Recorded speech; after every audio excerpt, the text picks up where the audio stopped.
Welcome to the Ambitious Coach Lab, powered by 90. I'm your host, Dr. Cam Lawson. Each week, we explore the real tactics, tough conversations, and breakthrough moments that drive coaching success. Let's jump into today's episode. Well, hello, friends. I am so excited to welcome Adam Landrum with us today. Adam is a mutual friend that I met through Jamie Mulliken, who is a guest here. Adam is the founder and an executive coach with Made to Matter. And so we have crossed paths quite a few times. And so when we were thinking about some guests for this season 2, Jamie actually recommended, dude, you got to talk to Adam. So I reached out and just kind of went out, and here we are. We're making it happen. So welcome to the show, Adam. Excited to have you, man. Yeah, thanks, Cam. Excited to be here as well. I love that random strangers or random acquaintances come on the show. Hopefully, we're gonna impress the listeners a little bit Oh, more than just the random acquaintance. I have Yeah. I have no doubt of that. And the many times we've interacted since we met, it's been awesome. I feel like your content on LinkedIn, and every time I've interacted with you, it's been great. So I'm excited to have you. But to kick it off, why don't you share a little bit for those that maybe don't know you as well, just a little bit about your journey to starting Made to Matter, and a little bit of the entrepreneurial journey as well. Yeah, I think I have a similar story to a lot of coaches, and that is that you had a coaching experience at some point in your life, and it was so powerful, so impactful that you're like, "This is what I wanna do," and it's exactly was my path, but I founded an agency called Up and Up. Hmm. I ran that, grew it for 22 years. I am an entrepreneur at heart. I love entrepreneurs, and but I got coached 10 years ago, and it changed my life. It changed the trajectory of my company, and I was like, I am going to do this when I grow up. And I did. I got a certification in 2016 and then again in 2018. And I started coaching my management team. I didn't want them to manage our people. I wanted them to coach our people. Hmm. And then had coaching clients on the side while I ran the agency, but I always knew this was the plan. I sold that in 2023. And so I've been coaching now for a little over 2 years full time. Very cool. And so during that time, that's where you met Jamie Mulliken. Is that right? Can you kind Yep. of tie that connection? I think Jamie told us a little bit, but I'd love to hear kind of your side of it too. Yeah, Jamie, he was our VP of strategy, and Yeah. he was, my right-hand man, and we were doing, EOS, Yeah. and I needed an integrator. We probably had those roles backwards in hindsight. If people know Jamie, he's been labeled as a Category 7 hurricane. And so, that as your integrator can be pretty disruptive, but, he actually did, after he wrecked everything, he did a fabulous job building it all back together, and so, we became close friends, and, he was incredible while he was at Up and Up. Yeah, no, that's great. I love that. Yeah, Jamie's been a good friend, ally. He I will never forget. We were sitting, this was the first time I was introducing him to my dad, just kind of being a connector. And he said, "Yeah, Cam is my queen bee." And I was like, "What are Hmm. you talking about?" And he kind of elaborated that it was just a networking thing of just someone who's just the Yeah, queen the bee in a hive. hive, right? Yeah. And Uh-huh. so it was funny. So that was one of the early memories with Jamie. So he's category 7's a great way to describe that. Yeah. But well, cool. Well, as we kick off, really the goal of this season is really opening things up on just really stories from the session room. So, I mean, you've worked with hundreds of leadership teams, and you've sat in lots of meetings over the years through the agency, and then also with your coaching work. But can you tell me a little bit of just maybe some of the surprises, or things that happen inside the session room compared to maybe what you expected when you first started facilitating? What were some of the maybe just, "Oh, wow, that's interesting. I didn't think about that." For the first thing that I'm always surprised about, and I don't know why I keep forgetting this, but I do, but that people are people. Hmm. So, whether it was my leadership team, which is, very impressive leaders and very competent people, or, we did higher ed. We focus on higher ed in the Mm, agency world. And it was, presidents of the university and the VPs of mhm. marketing and enrollment, that type of, executive level people. And I'm coaching a Fortune 500 COO. Hmm. Um, and they're just people. right? And so Mm. when you can be all intimidated, I think, and, like, go in and like, "Oh my gosh, I'm dealing with a really impressive group of room here." And then when you get into it, you just realize, "Oh, you know what? Mm. They're like everybody else, and, Yeah. they're just people." And they're really looking to be guided. Mhm. They're oftentimes those type of rooms are they're confident in themselves, but they're still looking for the guide and, to, facilitate the process, whatever that may be. So, Yeah, I feel like that's such an interesting dynamic, and I want to dive into that because I think that is, in my experience, I have been very blessed and privileged to have some incredible coaches that have been in my life, whether that's through one-on-one type things or leadership team. And I would say I don't know if I got lucky or just, but there is a level of emotional intelligence that is so critical when you're going into a session because you're right, you are dealing with humans. And so is that something that you feel like you have learned over time, or is that something that you kind of instinctively had? I have this testable theory that this emotional intelligence is something that can obviously be developed, but I think there are things where we have to have the right mentality going in and understanding that, hey, this person that is a high powered leader is probably bringing baggage, maybe professional or personal, into the room. So, how have you seen that play out, or how have you kind of prepared for that mentally going into a session? yeah, I have I maybe we call it different things. From an EQ standpoint, I think I'm very average. But from a intuition standpoint, Mm, I'm, very high. yeah. And so I would yeah, I would think, what I learned over time was to trust my gut, and Cam, I'm actually still learning that, like, every Mm, day, it's like, just trust your gut, yeah. trust your intuition, trust because it's knowing how I would describe intuition is it's knowing without knowing. Like, I Hmm. don't know why I know that. I don't know why I know that that person or, that guy is having a tough time today. I Hmm. mean, again, that may be called EQ, but I call it intuition. Yeah. And, so when I first started facilitating, like, everything, it was, like, super rigid and structured, and then I just learned more to trust my intuition, go off script, Hmm. go yeah, like, "Oh, I guess we're going over here. This is where the room's going. This is where," and just to trust it and follow it. So, Yeah, yeah. it's one of those things that I distinctly remember I was in a session and there was, one of my teammates was just I mean, they were you could tell emotions were rising, right? It was just Yeah. getting a little heated, right? And I will never forget the coach that we were working with, he just called that out in a very loving way, just, "Hey, let's just call it Steve. Steve, it looks like you're kind of upset about what was said a little Mhm. while ago. Yeah. Let's bring that back out and let's open that up and let's figure out what needs to happen and what needs to be said, what needs to be dealt with, whatever it is." And the way that he just kind of weaved that in and acknowledged that that was, there's clearly tension in the room and brought that in. And then after that was dealt with, you could tell the room was just back on track. Yeah. Yeah. so That's I, awesome. I think a rookie move would be to ignore, that obvious hmm. thing that is happening, and I love what that facilitator coach did, like, just name it. Just Yeah, name it. I don't know well, context, I don't know if I'd necessarily make the person unpack it right there, but sure. naming it, "Hey, I can see you're it seems like you're angry," whatever, is yeah, it's a powerful move. Yeah, and it was at that point in the time we were, a year and a half, 2 years in, we had pretty high trust Oh, on the yeah, yeah. team, so there was context, as far as Okay. but, Got it. but yeah, I mean, it was one of those I just never forgot that of I think you're right, it is so easy, especially as a newer facilitator, coach, as you're in dealing with something, that'll work out. I don't necessarily wanna bring the elephant out in the room, Yeah. whereas actually sometimes that's probably the most powerful thing you can do.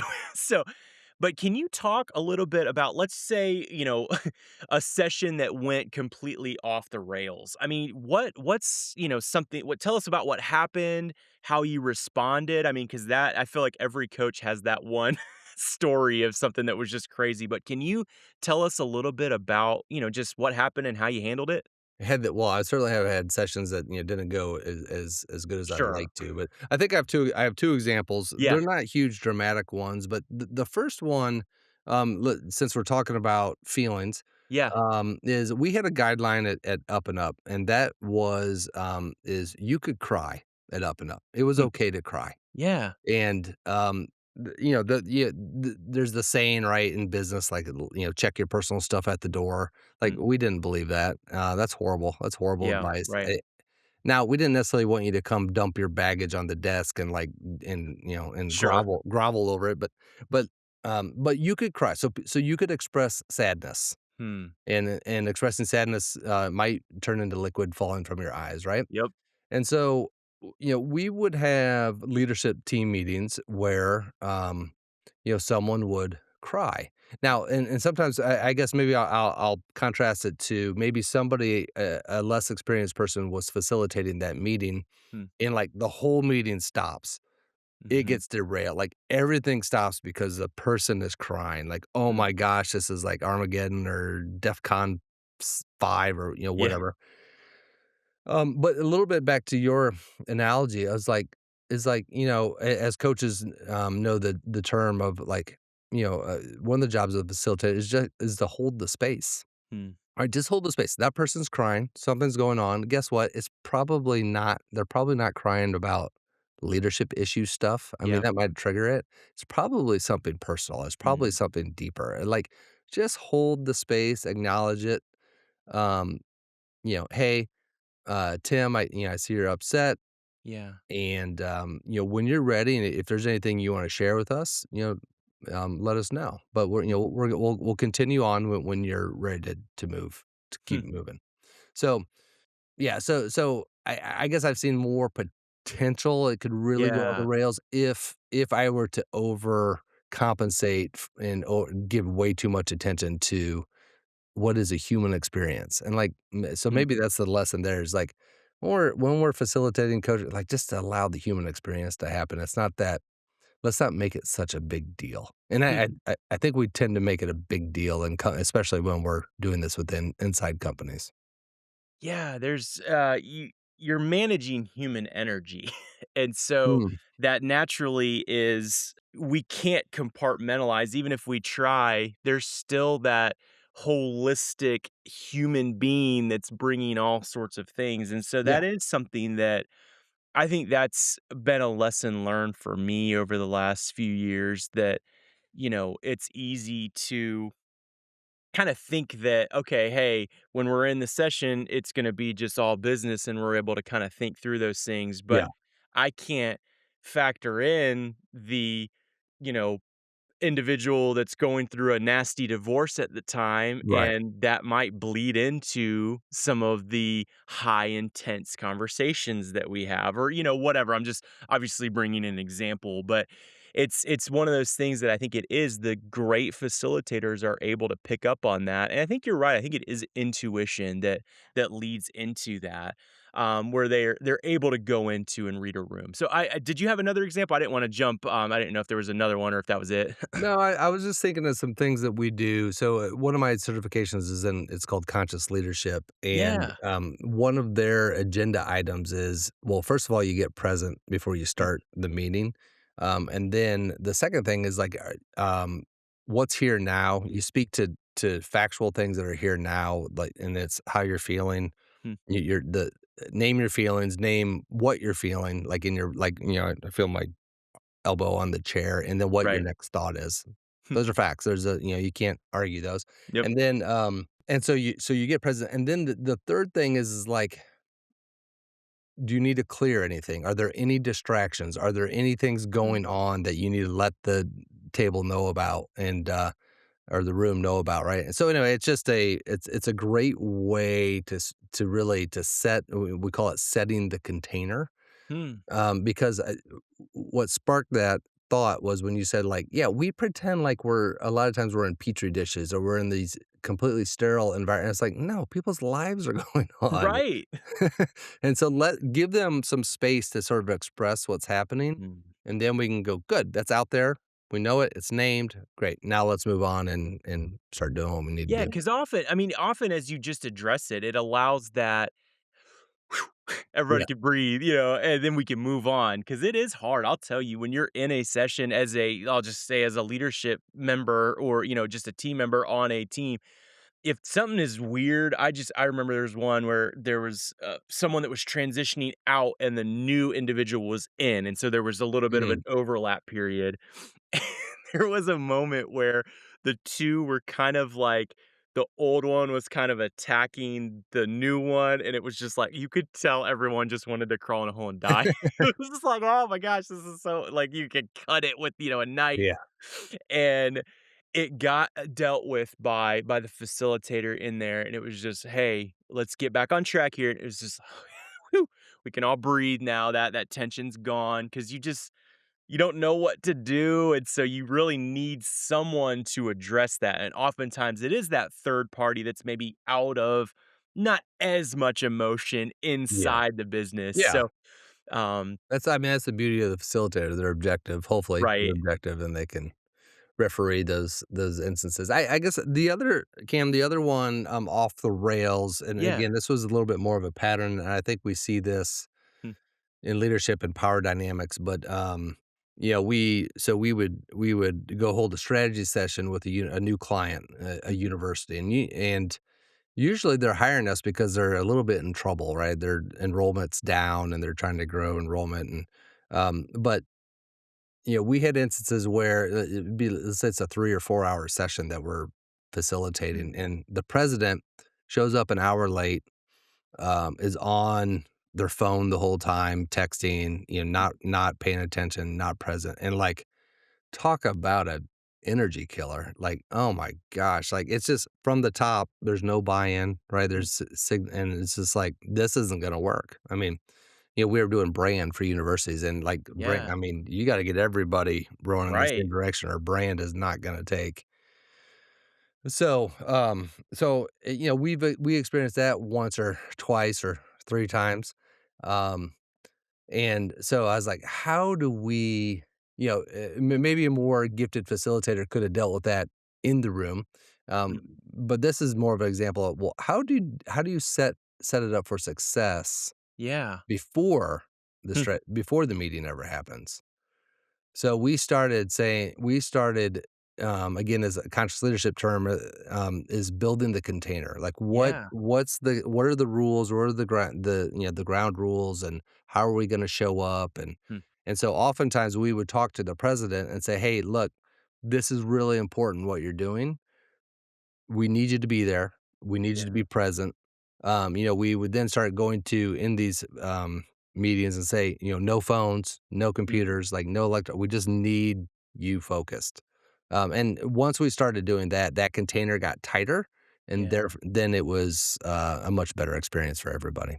So Yeah, those I feel like objectives and expectations, if you set those ahead of times, most humans are good enough, to understand that, obviously there are anomalies in certain situations, but like oftentimes it is, oh, okay.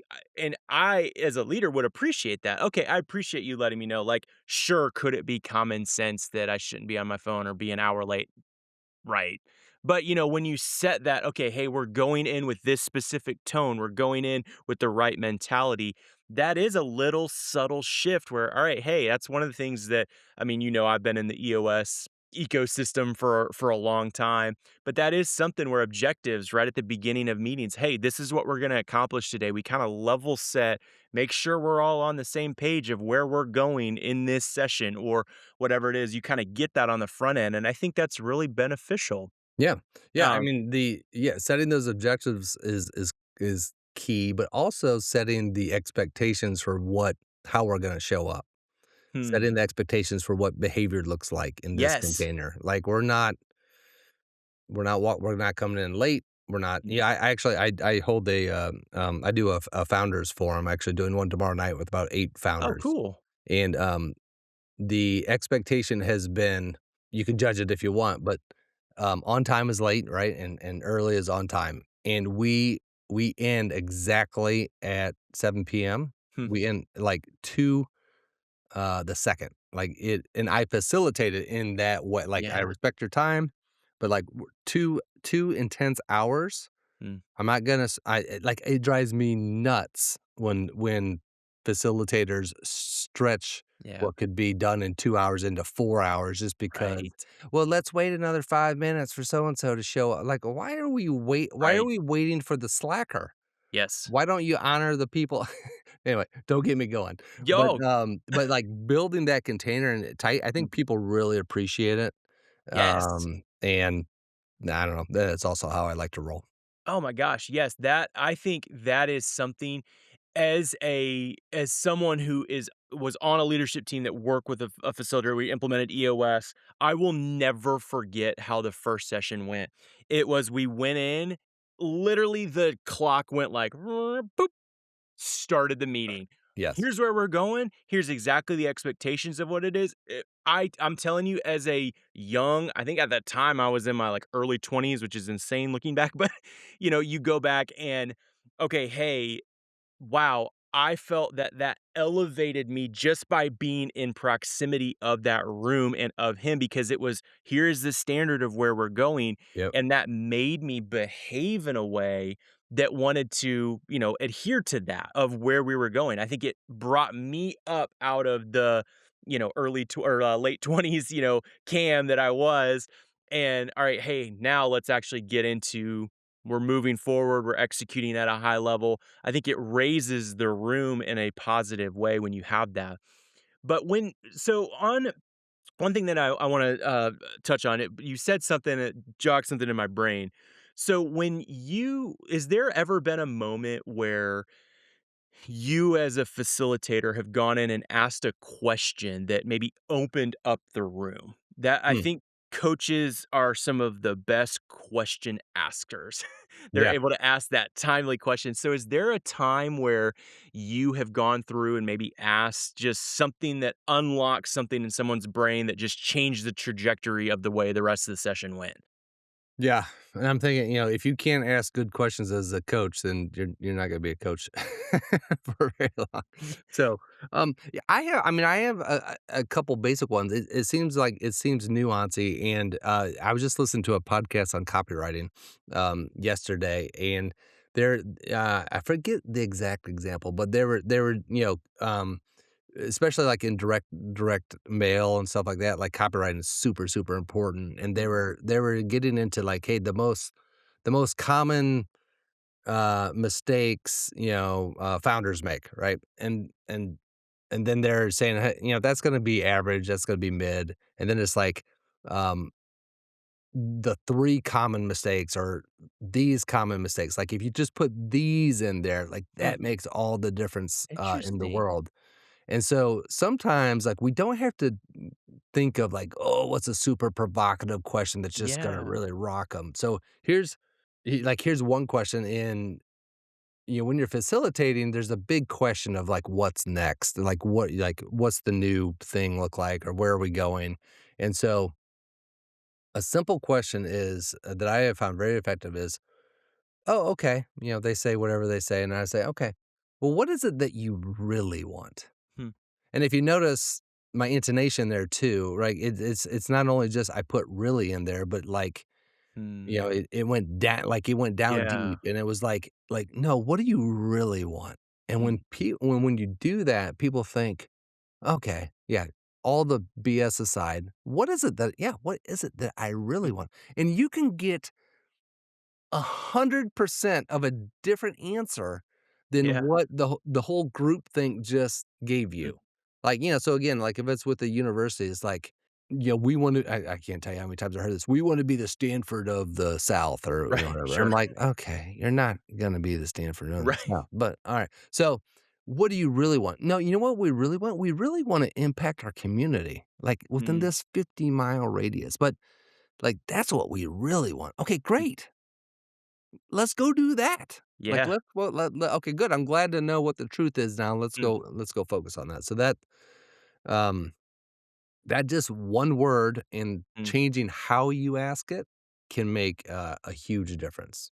Yeah, that's really good. The communication, I studied that in my PhD. I'm loving that because I think there's so many elements of communication, not just what you say, it's how you say it, right? And that's a age-old thing that we all know, but it's so true. And I think the timeliness as well of, all right, sure, you could come in and I could give you what I think, but if I can get you and ask a question in a way, use the right tone to get you all to come to the conclusion, you're going to get buy-in with your team probably faster than me just telling you what it is. Yeah. Is that something that you learned over time, or do you feel like you had a pretty good grasp on that just based on experience, kind of transitioning into coaching, where dynamic of telling what to do versus asking a question, like that balance of that. Does that make sense? Yeah, it totally does, and I think early in my career, I was definitely a teller. Yeah, I not that I was the smartest one in the room, sure. but it was my company, and it was my it Yeah. was my, the downside was all me, Mm, When you own a company, you share the upside, but you pretty much eat the downside. mm. So, but over time, and even when I got coached, I was like, "Oh my gosh, the power of people coming to their own conclusions Yes. is 1,000 times more effective than if I tell them what Mm, the answer is," right? And you find out often it their answer is better than what my answer would have been. mm, So, like, it just yeah, I love the coaching modality because that in and of itself is the power right there. hmm.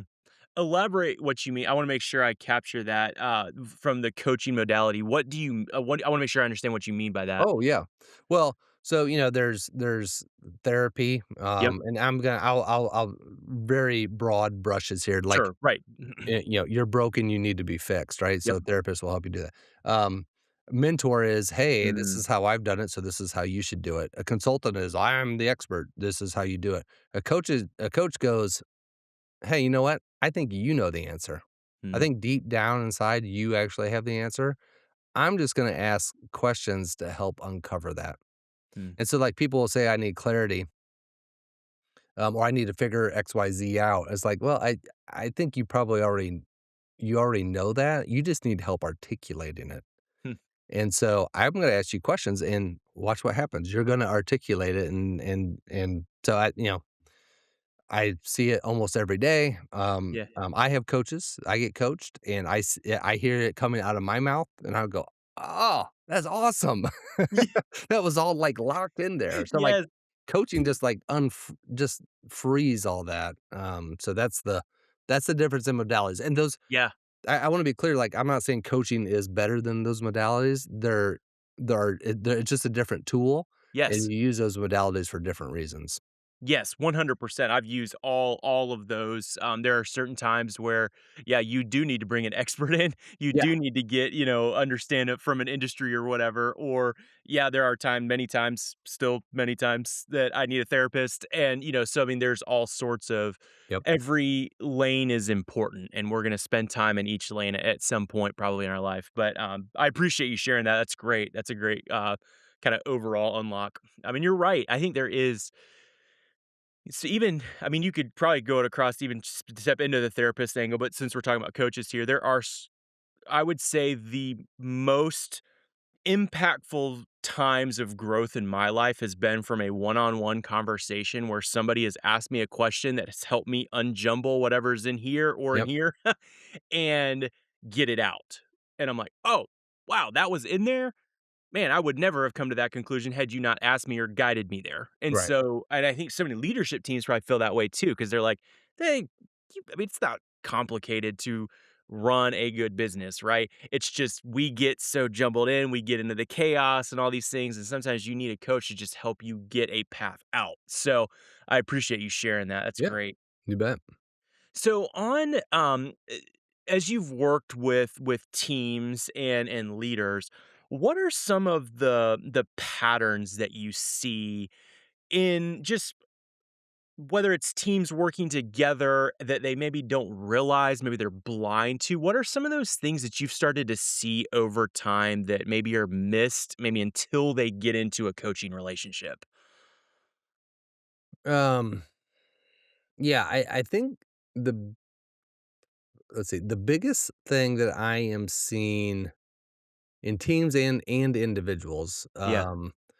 especially from the founder and leadership group aspect, is they they trust that as a coach, I can do what I say I can do. I don't think there's a lot of like, I don't know if this guy's, selling snake oil. I think they believe that. What they don't believe, what they've been struggling to believe is can they do it? Can they, do they have what it takes or the discipline or what? And that's the scary part, right? So it's sort of like hiring a personal trainer. You trust the personal trainer knows what they're doing. They can tell you, they can give you the exercises, they can hold you accountable, they can tell you to show up. But do you have the willpower and the, change your habits and, do all that stuff to do it? And if it's a pretty big ticket item, you're probably not gonna plop down the money because you have less faith in yourself than you do in the provider. So I've seen this in the last 4 prospective clients that I've talked to, and I'm like, "Wow, this is really interesting." Huh. And it reminds me, the new Ted Lasso, is out. Yeah. I haven't seen it, so don't no spoilers. Oh, I haven't either. I didn't Yeah. realize I knew it was coming out. I didn't realize it's out yet. So I great. think Thank you for it's letting me know up. because I gotta watch it. Yeah, I think it's gone, but if not, it's coming Sure. to the screen Soon. near you, and, they of course, they have the yellow "Believe" right above Yeah. the door, and so we've seen that in, so many sports movies, right? Like, the coach gets the team it's, like, crucial, they gotta believe in themselves, and if they don't believe in themselves, they're Hmm. just not gonna rise to the challenge, Hmm. and so, long answer to your question is I think a leader, a coach, a facilitator's job is to get the people to first believe in themselves that, yes, that they can do this. They can Yeah. do it.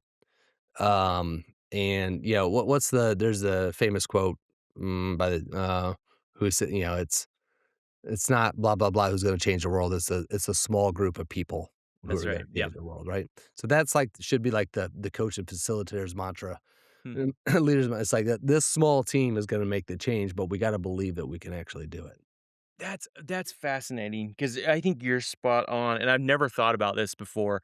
Because one of the things that we talk about, there are different competencies of being a great coach that we talk about a lot on this show, right? So, I mean, you got to be clear on your vision of why you do what you do. You got to get a clear offering. You got to be able to go do business development, and that's what I'm leaning into right here. But I'm wondering because based on all right, the last 4 prospective clients that you've worked with, is there something that if you see that maybe they lack that belief part. Is that something that is an automatic red flag, like, "Nope, not gonna work with them"? Is that a conversation where you challenge in that perspective, business development conversation? Like, how do you handle that as someone who kinda picks up on that, "Ooh, I don't know if they're gonna believe," which then is gonna lead to just a tougher engagement, if you will? Yeah. Well, this is super fresh, and this is, so I can share what I'm doing now, Yeah. and, so I just signed one of those clients. So what I did is I went back and I reworked my offer. Hmm. So, my offer is 12 months of coaching, and my belief is, like, you have to commit for a year. Like, Mm. the work that we're doing, Yeah. it's not a magic bullet. You're not it's Right. will you see results, quickly? Yes, yes, you probably will, but there's also gonna be a trough where you don't see Mm. results, and people will bail during Yeah. that trough, and Yep. they're bailing on the right before the upside of what's gonna happen, right? So Right, you the J gotta curve. Yeah. yeah, you gotta Yep. stick with it. I think any transformational and I feel like I'm doing transformational work with founders. So any transformational work, like, there's gonna be tests, there's gonna be the hard times, there's gonna be the Mm. stuff where it's not gonna be mountaintop the whole time. So, long story short, I want my clients or I'm only gonna work with clients who are gonna be in it for the long term. Yeah. Now I get it. If you're a founder, a prospective client, and a coach, and that's their pitch to you, you're like, "Ugh, I don't know if this is gonna work." Like, Mm. and I don't believe myself. So what I did is I designed the first 90 days to be more intensive, more, Mm, more of us interacting with the new client to help them mm, start developing those habits and those routines, and like and just for me with founders, the number one thing that I see with founders is they don't have the discipline or the mindset to work on the business. mm, If any money opportunity comes, whether that's in a client or a new prospective client, they will drop everything and go after that. mm, I'm training them, if you will, coaching them to be like, no, working on the business is your highest priority. Do not sacrifice prioritize that, do not sacrifice that time. You gotta get in the habit. So, the first 90 days, I help them get in that habit. That's how I redesign my services, and then they can cancel at 90 days. They can be like, "No, this isn't working for me." But, so anyway, that's how I'm addressing that. yeah, that's really good because I think that's such an important thing to talk about because if it is you don't necessarily wanna go into engagements that are doomed from the start, right? And so I appreciate you sharing a little bit of that context because I think that business development is the lifeblood of a business coach, a consultant, fractional executive, I mean, you name it on the modalities that you talked about earlier. I mean, that's the lifeblood, but since we're talking specifically to coaches here, Yeah. if you can't business develop, good luck. You Yeah. might not be in the right I path. I I think it's like but I think integrity is a big part of your offer too, and Mm, what I mean by integrity is, aligned. Is aligned with what you believe. So, like, what I said is, like, I really believe it's not a gimmick, like, you mm, got this is a long-term deal, and, like, I would actually say, I bet my average again, I'm early in my coaching career, but I bet my average is gonna be like a 3-year yeah, engagement. I bet yeah, that's what I anticipate happening, and basically will have graduated and, like, mm, they're well on their way to, doing what they wanna do.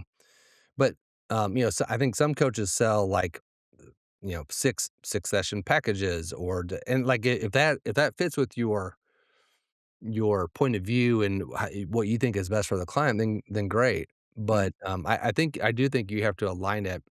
And so basically what I'm saying is like, "Hey, founders have a confidence problem, mm, and that's why we're talking because things haven't worked out as they thought they should or could yet." yeah, And so there's a confidence problem, and, like, man, if you don't solve the confidence problem, you're not gonna be able to help them. mm, Just going back to that sports analogy, if the coach doesn't get them to believe, the team's not gonna do it. You're not gonna accidentally win. You yeah, gotta believe you can win. and I like the approach, especially with the example that you gave of, "Alright, we're gonna adjust that first 90 days, and we're gonna lean into some of these things and make sure we get I mean, I guess you could call it the foundation set correctly that will lead to the rest of the engagement being successful." So, Yeah, that's it good. also came in the sales conversation, right? So, like, every coach probably has answers to for objections to price, Yeah. right? Well, do you have an answer for an objection to low confidence?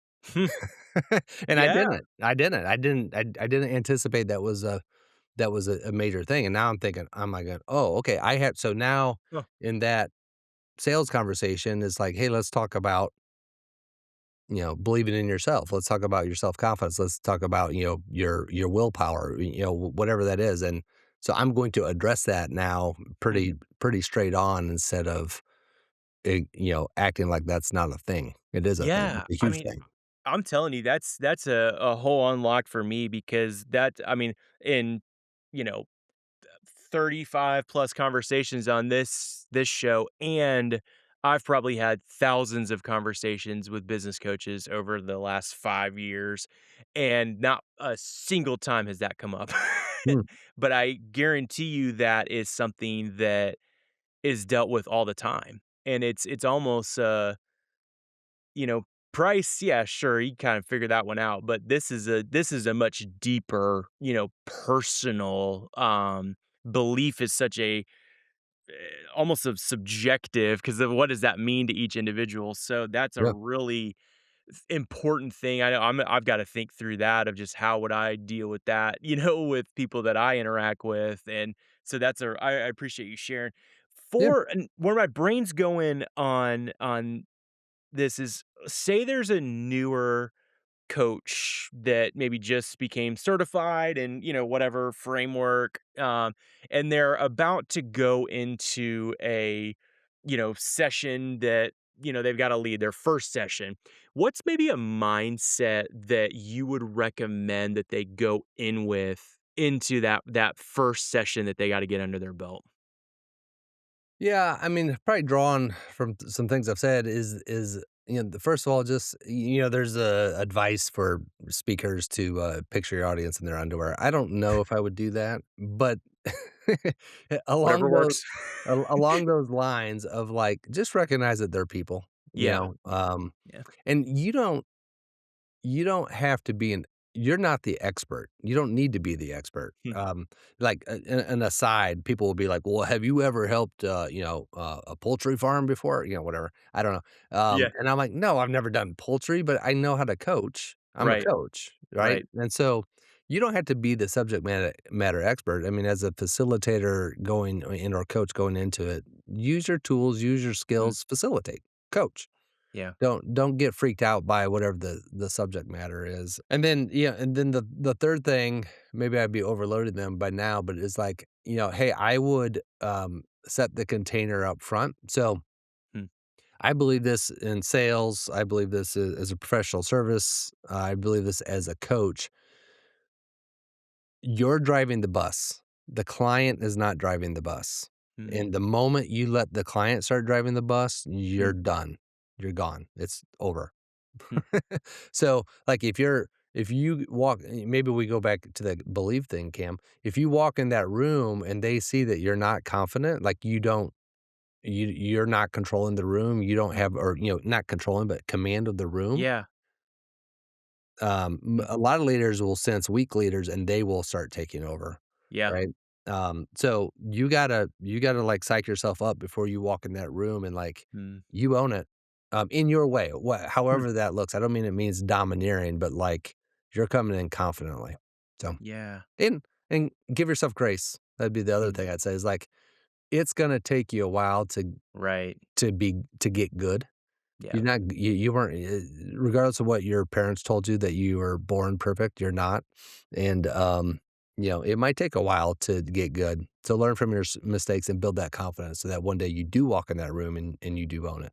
Yeah, that's a good word, man.